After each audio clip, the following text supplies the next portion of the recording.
7 celled 8 nuclear stage is present here. Pollen tube की formation के through pollination होता है बच्चों, तो उसको कहते हैं स्फीनोगैमी। एंजियोस्पर्म में फर्टिलाइजेशन कैसा हो गया? Double fertilisation. Hello future doctors, कैसे हैं आप लोग बेटा? बायोनीति पर आपका एक बार फिर से स्वागत है। आज प्लांट किंगडम के लास्ट टॉपिक में highly developed most advance plant की बात करेंगे, जो है एंजियोस्पर्म। देखो दो वर्ड आपको दिखाई दे रहे हैं, एंजियो एंड स्पर्म। स्पर्म का मतलब आप सबको पता है क्या होता है, स्पर्म का मतलब है seed, and angio means covered. तो ऐसे प्लांट जिनमें सीड कवर्ड होते हैं, they are known as angiosperm. Is it clear? तो highly developed most advanced plants are known as angiosperms. They are commonly known as flowering plants. Angiosperms को flowering plants भी कहा जाता है। तो कैरेक्टरिस्टिक्स की बात करें बच्चों, वैसे तो आपको जब आप 12th क्लास में होंगे तो आपको कंप्लीट डिटेल में ये चैप्टर पढ़ना है, sexual reproduction in flowering plants, sexual reproduction in angiosperm. तो आज हम इसके कैरेक्टरिस्टिक्स की बात कर लेते हैं। तो बेसिक चीजों से सबसे पहले स्टार्ट करते हैं। तो सबसे ज्यादा अबंडेंट है हैबिटेट्स में, फाउंड इन ऑल एनवायरमेंट्स, लेकिन सबसे कम जो एंजियोस्पर्म्स है ना, एक्सेप्ट इन सी। सी में सिर्फ 2 ही एंजियोस्पर्म बच्चों मिलते हैं, एक होता है जोस्ट्रिया और दूसरा होता है Thalassia. So only 2 are found in sea, Zostera and Thalassia. Marine angiosperms के एग्जांपल हैं दोनों के दोनों। यूकेलिप्टस लार्जेस्ट है, आपने भी देखा होगा अपने सराउंडिंग में कहीं ना कहीं यूकेलिप्टस ट्री देखा है तो एक बार कमेंट सेक्शन में बताइए। बट मेनली ये कहां मिलते हैं? प्लेन्स में मिलते हैं, मेनली हिल्स में मिलते हैं। 6000 के एल्टीट्यूड पे भी इनको रिपोर्ट किया गया है, 6000 मीटर्स एल्टीट्यूड पे भी। डेजर्ट में भी फ्लावरिंग प्लांट्स मिलते हैं। ठीक, चलिए, तो ये तो एक पैरामीटर की बात होगी। दूसरे पैरामीटर की बात करें, they also grow as epiphyte. Epiphyte क्या होता है बच्चों? जो दूसरे ऑर्गेनिज्म पे ग्रो करता है, ग्रो ऑन अदर्स। तो एपीफाइटिक प्लांट भी होते हैं।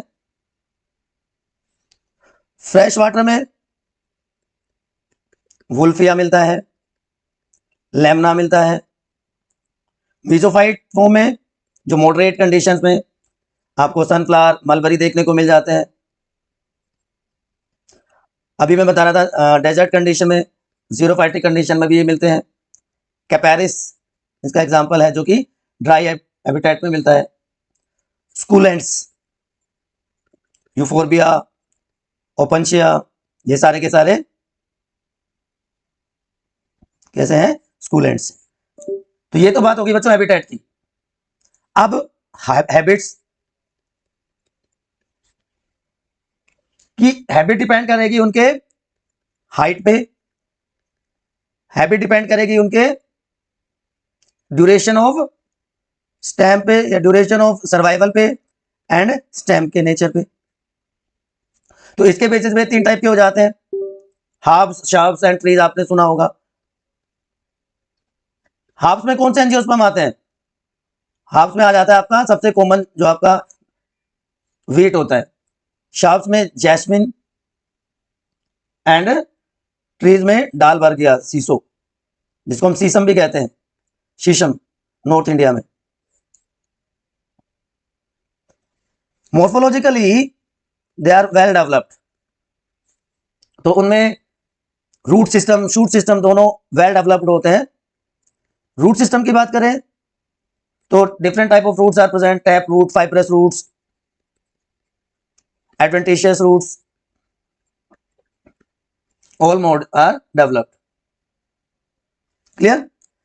तो अगर पूरी प्लांट बॉडी को ना हम देखें बच्चों, तो पूरी की पूरी प्लांट बॉडी में 2 तरह के पार्ट दिखाई देते हैं, vegetative and reproductive. Vegetative part में आ जाते हैं root, stem and leaf, and reproductive part includes flower, fruit and seed. Is it clear to everyone?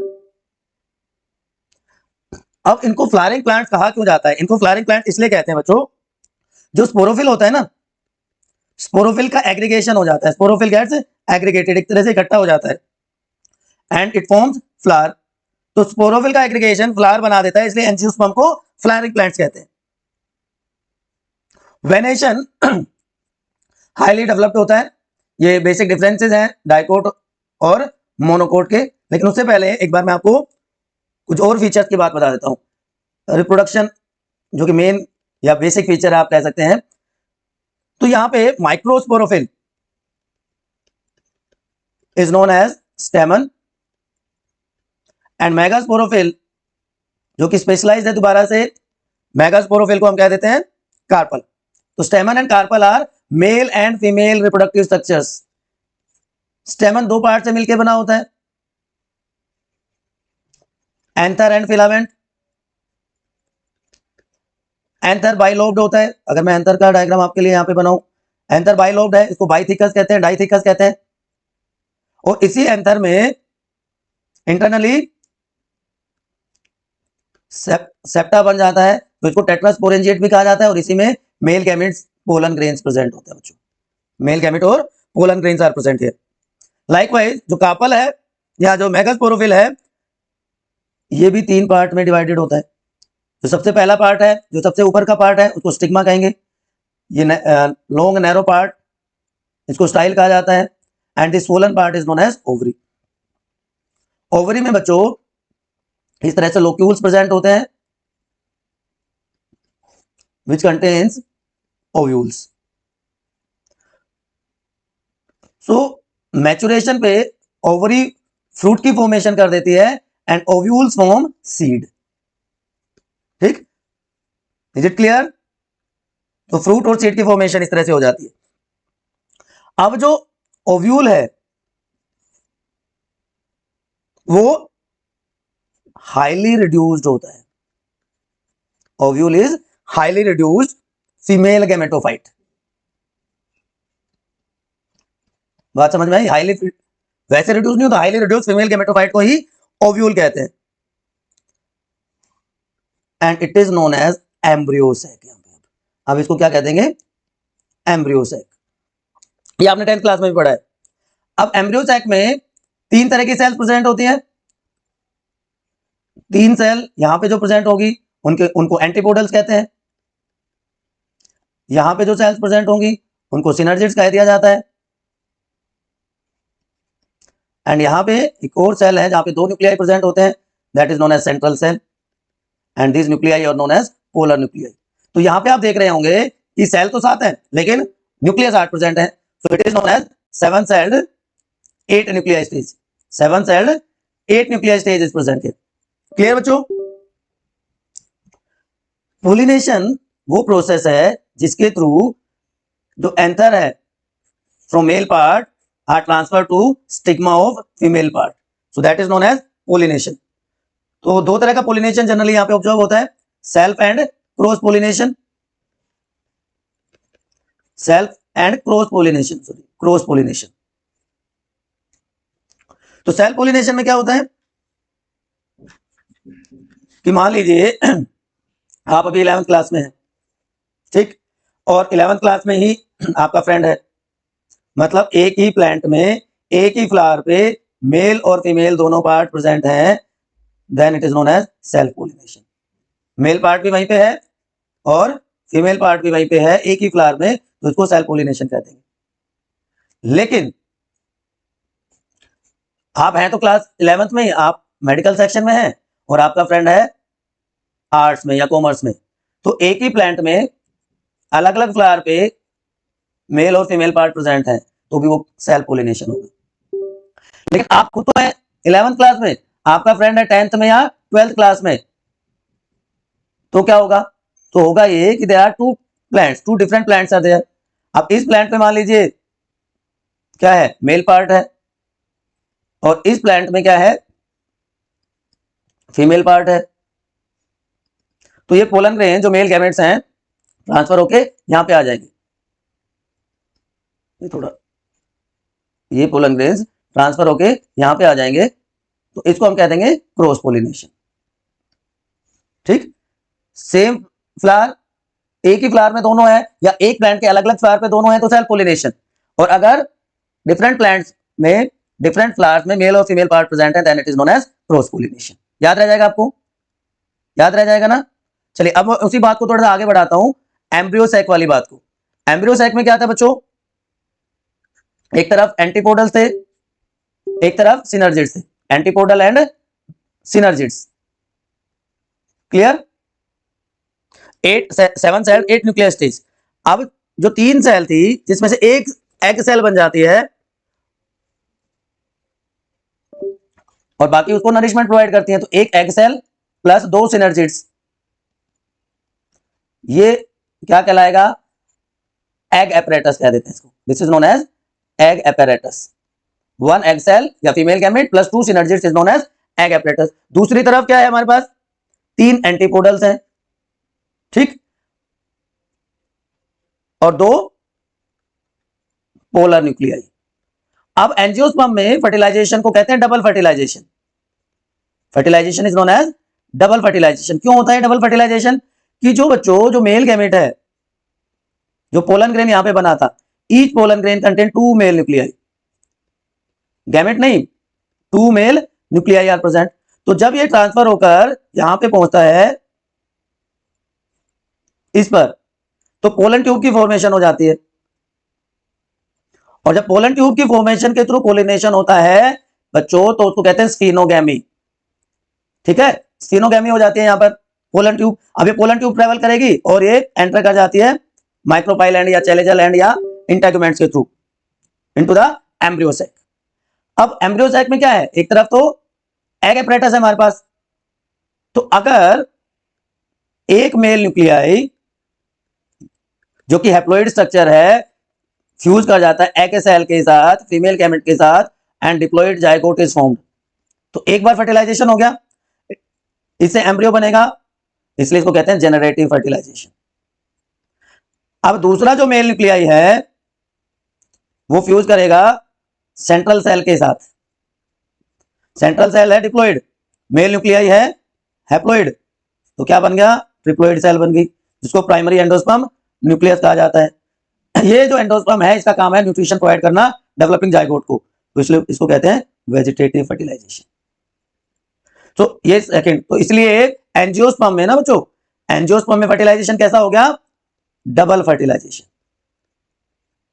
Double fertilisation क्यों, एक बार जेनरेटिव जिससे जाइगोट बना, दूसरी बार वेजिटेटिव जिससे क्या बना, एंडोस्पर्म की फॉर्मेशन हुई। ठीक, इसलिए इसको डबल फर्टिलाइजेशन कह देते हैं। अब पोलिनेशन के लिए, अगर पोलिनेशन क्रॉस पोलिनेशन है तो उसके लिए पोलिनेटिंग एजेंट्स की जरूरत पड़ती है। अब वो बायोटिक हो सकते हैं, एबायोटिक हो सकते हैं। एबायोटिक में अगर वो हो रहा है विंड के थ्रू तो उसको एनिमोफिली कहेंगे, अगर वो हो रहा है वाटर के थ्रू तो उसको हाइड्रोफिली कहेंगे। बायोटिक एजेंट्स में इंसेक्ट्स हो सकते हैं तो एंटीमोफिली, जूफिली अगर एनिमल्स हैं, बैट के थ्रू होता है तो चीरोपेटेरोफिली, देयर आर डिफरेंट टाइप, वो डिटेल में हम 12th क्लास में इस टॉपिक को पढ़ने वाले हैं। ठीक है ना बच्चे, तो यहां तक कोई इफ बट है तो बताइए। अब एक और स्पेशलिटी होती है सीड फॉर्मेशन। अब सीड में होता है कोटिलेडन, तो कोटिलेडन के बेसिस पे ये 2 टाइप के होते हैं, मोनोकोट एंड डाइकोट। अगर सिंगल कोटिलेडन है तो मोनोकोट, और अगर 2 कोटिलेडन है तो डाइकोट। क्लियर, तो ये एक डाइकोट प्लांट, आपने ग्राम सीड देखा होगा, देखा है आपने, नहीं देखा, चलिए, तो ये मोनोकोट और डाइकोट के बेसिक डिफरेंसेस आपको यहां पे दिख रहे हैं। सिंगल कोटिलेडन तो मोनोकोट, 2 कोटिलेडन है तो डाइकोट। अब वेन पैरेलल वेनेशन मिलता है किसमें, मोनोकोट में। मोनोकोट में कैसा वेनेशन है, पैरेलल, जबकि डाइकोट में इस तरह से ब्रांचिंग आपको दिखाई दे रही है तो इसको रेटिकुलेट वेनेशन कहते हैं। तो 2 डिफरेंस हो गए। वेस्कुलर बंडल्स, आप यहां पे देख रहे हो स्टेम में जो वेस्कुलर बंडल्स होते हैं उनका कॉम्प्लेक्स अरेंजमेंट है, यहाँ पे रिंग फॉर्म में अरेंज है, यहाँ पे स्कैटर्ड है, यहाँ पे रिंग फॉर्म में है। फ्लावर की बात करें तो जो फ्लोरल पार्ट्स हैं 3 के मल्टीपल में मिलेंगे, 3, 6, 9, 12, जबकि यहाँ पे 4 या 5 के मल्टीपल्स में मिलेंगे, 4, 8, 12 मिल सकते हैं, 5, 10, 15 मिल सकते हैं। यहाँ पे फाइब्रस रूट सिस्टम मिलेगा मोनोकोट में। मैंने स्टार्टिंग में बताया था ना, different type of root system are found in angiosperm, tap root, fibrous root, adventitious root. तो फाइब्रस रूट मिलते हैं मोनोकोट में और टैप रूट सिस्टम मिलता है डाइकोट्स में। तो ये बेसिक डिफरेंसेस होते हैं बच्चों मोनोकोट और डाइकोट। और भी बहुत सारे डिफरेंसेस होते हैं, आप लिख सकते हैं, ठीक है ना, बट ये बेसिक 5-6 डिफरेंसेस मैंने आपको बता दिए, ठीक है। अब सीड की बात करते हैं। तो सीड का स्ट्रक्चर अगर आप देखें तो मैं आपके लिए यहां बना देता हूं। तो सीड में 2 कवरिंग होती है। जो आउटर कवरिंग है उसको कहते हैं testa and inner covering is known as tegmen. तो टेस्टा एंड टेगमेन 2 कवरिंग हो गई सीड की, ठीक है। अब यहां पे ये जो कर्व पार्ट आप देख रहे हैं, यहाँ पे छोटा सा होल आपने देखा होगा, अगर आपने ग्राम सीड देखा होगा, उसको कहते हैं माइक्रोपाइल। इसके थ्रू रेस्पिरेशन होता है। अब जो ये माइक्रोपाइलर एंड है इसको एम्ब्रियोनल एक्सिस माना जाता है, एम्ब्रियोनल एक्सिस। तो एक पार्ट जो उससे ऊपर की तरफ ग्रो करेगा उसको कहेंगे प्लूम्यूल। प्लूम्यूल से शूट सिस्टम, स्टेम सिस्टम बनेगा। नीचे की तरफ का जो पार्ट है वो कहलाएगा रेडिकल, उससे रूट सिस्टम बनेगा। तो अगर प्लूम्यूल पहले डेवलप होता है तो एपिजियल जर्मिनेशन, और अगर रेडिकल पहले डेवलप होता है तो उसको क्या कह देंगे, हाइपोजियल जर्मिनेशन, ठीक है बच्चों। सो एपिजियल एंड हाइपोजियल जर्मिनेशन यहां पे देखने को मिलता है। तो ये बात हो गई सीड की। मोनोकोट और डाइकोट ऑलरेडी मैंने आपको बता दिया। अल्टरनेशन ऑफ जनरेशन में बहुत डिटेल में मैंने आपको बता दिया था प्रीवियस वीडियोस में। अब देखिए पूरी लाइफ साइकिल अगर हम देखें तो anther male part, stigma style ovary female part, megasporangium ovule, microsporangium female part, microspore और मेगास्पोर की फॉर्मेशन हो गई, ठीक। दोनों गैमेट प्रोड्यूस हुए, मेल और फीमेल गैमेट प्रोड्यूस हुए, और मेल और फीमेल गैमेट फ्यूज करके क्या बना देते हैं, जायगोट की फॉर्मेशन करते हैं। ये जायगोट बन जाएगा, और ये जायगोट फॉर्मेशन पोलन ट्यूब के थ्रू होता है, तो इसको क्या कहते हैं। तो मेल गैमेटोफाइट जिसमें दो मेल न्यूक्लियाई होंगे, पहला एग सेल के साथ फ्यूज करके जायगोट बना देगा, दूसरा सेंट्रल सेल के साथ फ्यूज करके प्राइमरी एंडोस्पर्म न्यूक्लियस की फॉर्मेशन कर देगा। जायगोट चेंजेस इनटू एम्ब्रियो और उससे पूरा स्पोरोफाइटिक बॉडी बन गई। तो दोनों के दोनों फेजेस बिल्कुल अलग अलग होते हैं। So this is regarding life cycle की गैमेटोफाइटिक फेज अलग है, स्पोरोफाइटिक फेज अलग है। यहाँ पे कौन सी लाइफ साइकिल मिलती है, चलो बताओ एक बार। एंजियोस्पर्म और जिम्नोस्पर्म में कौन सी लाइफ साइकिल नॉर्मली देखने को मिलती है, ऑलरेडी हम डिस्कस कर चुके हैं। हैप्लोन्टिक मिलती है कि डिप्लोन्टिक मिलती है, बताओ फटाफट। मैंने पहले बताया हुआ है आपको, diplontic life cycle, diplontic life cycle is found in gymnosperm and angiosperm, ठीक। अब यहां से आप एक एक वर्ड कंपेयर कर सकते हैं कि मैंने एनसीईआरटी का कोई वर्ड आपके लिए छोड़ा नहीं है। फ्लावर की बात बता दी, मैंने बताया डाइकोट क्या होता है, मोनोकोट क्या होता है, व्हाट इज एग एपरेटस, एक एग सेल, 2 सिनर्जिड मिलके, 3 एंटीपोडल्स और 2 पोलर न्यूक्लियाई, है ना। उसके अलावा ये डाइकोट और मोनोकोट की हमने बात करी। अगर फिर भी कोई डाउट आपके दिमाग में रहता है तो still you can ask in comment section. कहां पे कमेंट सेक्शन में पूछेंगे, कोई नया बच्चा है जिसने अभी तक सब्सक्राइब नहीं किया है चैनल को, तो आप उसके साथ एक बार शेयर कर दीजिए, उसको बता दीजिए। और मैं उस बच्चे को भी बता रहा हूं कि चैनल को सब्सक्राइब करेंगे तो कमेंट सेक्शन में आप अपने डाउट पूछ सकते हैं। और अगर आपको लगता है कि ये वीडियो मेरे लिए बेनिफिशियल है तो आप एक लाइक कर सकते हैं। तो आपका जो फेवरेट स्टडी डेस्टिनेशन है बायोनिधि, आपके साथ आपके नीट एग्जाम तक जुड़ा हुआ है। Don't forget to like, share, subscribe, keep studying. Plant kingdom हमने कंप्लीट कर लिया है, अब हम बात करने वाले हैं एनिमल किंगडम की, ठीक है। पढ़ते रहिए।